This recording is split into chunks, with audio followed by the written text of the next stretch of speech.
We're back with our second installment of Chat with the Team, or whatever we're going to call it. We have no idea what to call this. Can you leave us a comment if you have an idea? Because we got nothing. We got some cute things, but I don't know. It's like digging signposts, or we got to come up with something cool. So put it in the comments if you guys can figure out what to call this video series. But I had this really interesting market timing question come up recently. I went on a listing appointment in Placentia.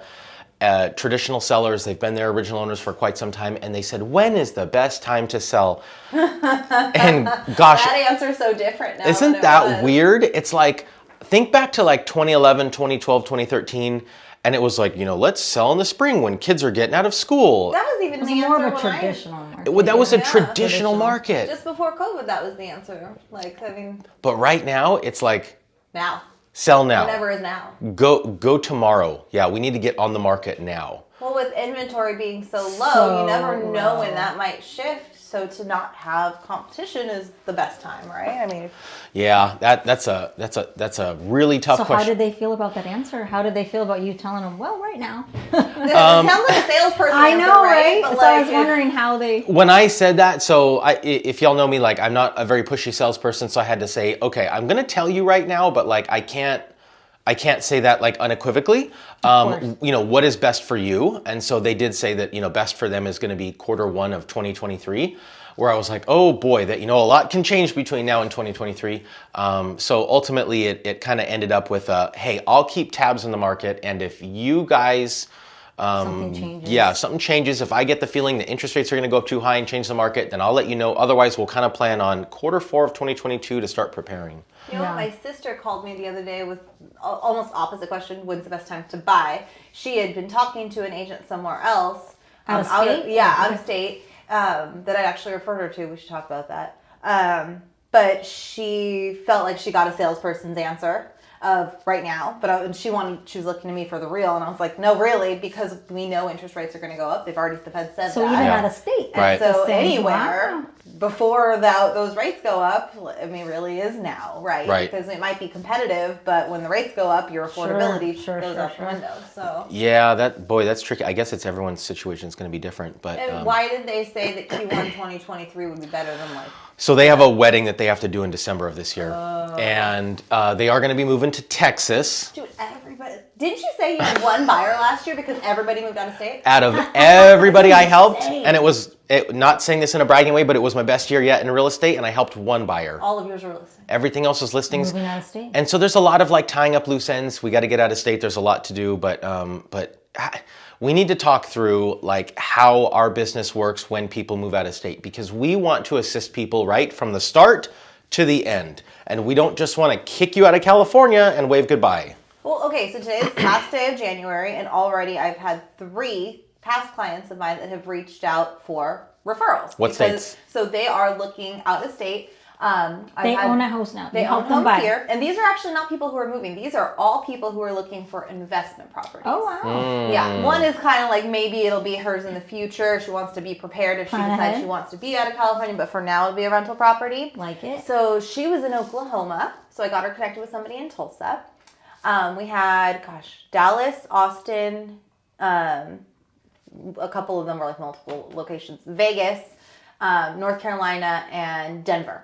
All in January. Wow, that's really all over. It's all over, right? So, the way that we help you guys have referred so many clients, a lot of agents will just want to refer you somebody, so they'll Google and they'll find you a realtor and they'll send you their information. But I always make it a point to call an interview, because especially if they've been somebody I've helped before, I've set a high bar. No, I'm so sensitive that I refer them a painter. Exactly, let alone another agent. It's nerve-wracking. Here, throw it to one of your biggest purchases to just somebody. So I would never just no, it's scary. We look we have the referral groups on Facebook, and you'll get these circles that'll happen, other agents where they start to refer. I've had bad referrals on some of those groups, and some people just turn out to be weirdos. So I don't know what you guys do. That one. The one. Oh my God. Can you tell the story? Which one? The creepy one in Texas.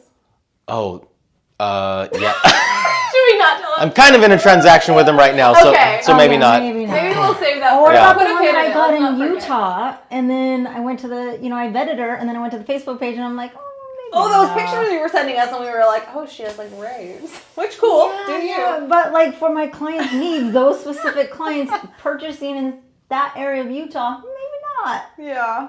So I guess the bottom line is we just need to make it clear to people that we will vet these realtors and we will stand by them to the best of our ability. Just like any referral, you can't guarantee it 100%, but like I look at reviews and transaction history. I have a phone call with them to make sure that it's so important, right? Like because every client is different, especially past clients. We know their needs, and we know, like, do they need their hand holding? Do they have a lot of questions? You can tell this agent's not going to be a good fit because she needs somebody who wants. My first question right now is, are you too busy for a referral? Sure. Because if agents are really busy, and I get that sense, I'm like, no thanks. No, I felt terrible. So the one in January, I had referred them to somebody I'd referred to before in Austin who was great, and the client I'd referred them to in Austin loved her.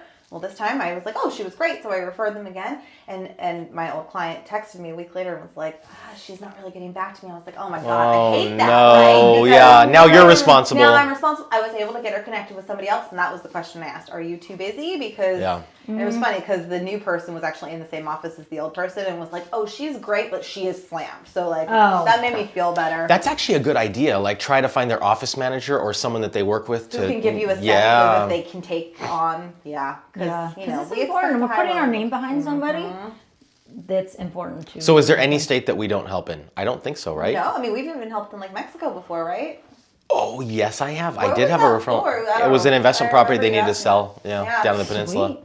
So we can do everywhere, and should. I mean. Right. Yeah. Yeah. So I think that just needs to be clear that we can help anywhere, and we're going to do the research. And then I was just in South Carolina, Charleston area. I know a phenomenal agent there, by the way. But I was just there, and everyone I met. Oh, here we go again. Everyone I met there was saying how many California transplants there are. There's so many. And that's good and bad. Some states don't like our No states like us. No states like our transplants. You know what they California, my Texas, or whatever it is. Yes.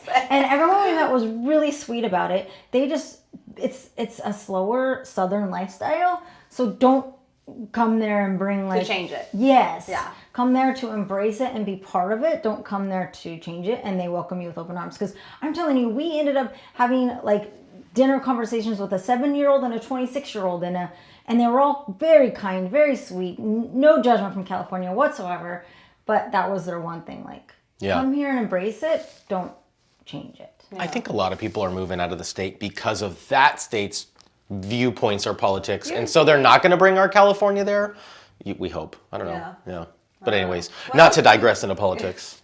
Dude, what else do we have going on this week? You got an offer accepted. I did. So it was a property, a beautiful pool property, single story, 3-bedroom, 2-bath. We had 3 offers. You have a buyer that you got accepted? I did. That's under list price. Yeah, not just accepted under list price against other You need to like and make a billboard or something. Okay. And got an appraisal waiver, of course, because it was new to the market. No, it had been in escrow and out. Okay. So because they put it active under contract, the days have gone up. So I think it was like at 29, 30 days.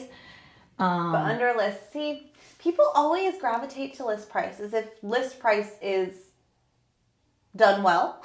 This is the thing I always have to tell clients. It isn't. I mean, really, like you got to look at the comps, and if the agent didn't do a good job of list price, I mean, you know that one agent marketing in Brea who likes to list things for $100,000 to $200,000 over list, and I always have clients sending me things. They're like, "Is this price right?" And I'm like, "I know whose listing that's going to be. No, it's not." Because then the marketing that follows it is sold for 100 over, sold for 200 over. Because they priced it. And then the opposite, when you price it too high, and sometimes it's sellers who think that they can do that, but like even in this market, you price it too high. For sure.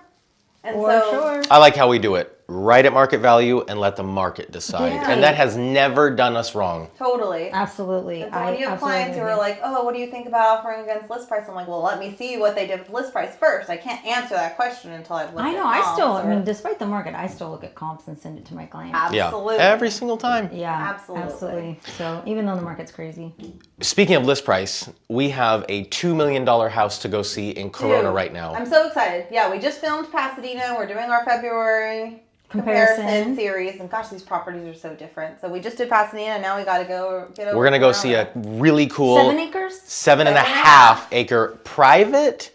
It's So private. it's a private road, and you're not technically in the city of Corona. I live near this house, and so I've always wanted to see this house because you pass the road, and it's called Maybe Canyon. It's the only one on this private road, and you can see it like winds up. Do we need like 4-wheel drive? No, it's Okay. paved. I think. I guess I've never driven on it. go but find it's like out. right up against the base of the forest. So Oh, I'm so excited. This is so cool. we gotta get over there. We've that got with the you guys. drone. We've got all the cameras. This is going to be so great. Cool. So different than the one in Pasadena that was like in the heart of the city. Okay, so help us come up with a name for this video series Oh, because please. chatting with the team is really lame. As a name, chatting with the team is fun. Not lame. I thought you were saying you hate chatting. The with name is just Sean. lame. Oh yeah. So let us know in the comments and yeah, Thanks watch for for this watching. new video coming out. See you later.